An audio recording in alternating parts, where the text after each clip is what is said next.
This is the Friday that we call good. But what good is a Friday to see a man, feet and hands nailed to wood? What good is it for someone to receive a punishment worse than a criminal receives?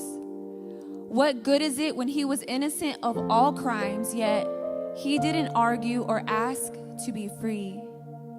He healed, spoke life into. With every encounter of the rejected, he made their reputation restored. Through parables, he gave wisdom, called out the hypocrites. He advocated for the ignored. He spent his life here using it to give an extension of who God is freely. With every moment documented, Jesus made history. Misunderstood, betrayed, denied, he cried, "Let this cup pass from me, Lord." Then immediately said, "Nevertheless, not my will, but yours be done." His dignity was stripped, his flesh was ripped. Like an animal, he was mocked on that cross. Like a show, they all laughed as they watched, with no remorse that he was paying our debt. All eyes were on him as he took his last breath.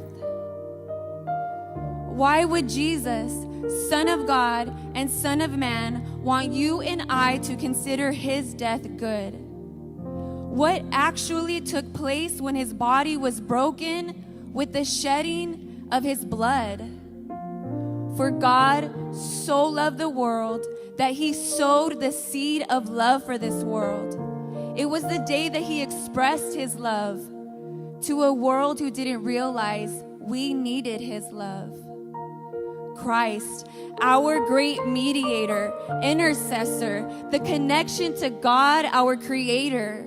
When our world is chaotic, his sacrifice gave us access to true peace, access to true love. When we are lost, access to our true identity. When the devil thought he could destroy our lives, Christ gave us access to victory.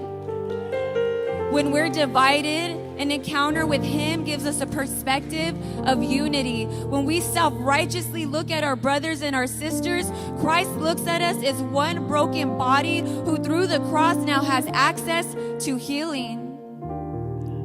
His death gave us heavenly life, a promise to make us whole through his sacrifice. And even when then we weren't here, he would now do it again. Even before we accept him, we were still the one mission for him. How could we call this Friday good? Because our sins, our shame, our sickness, and our pain was nailed to that wood.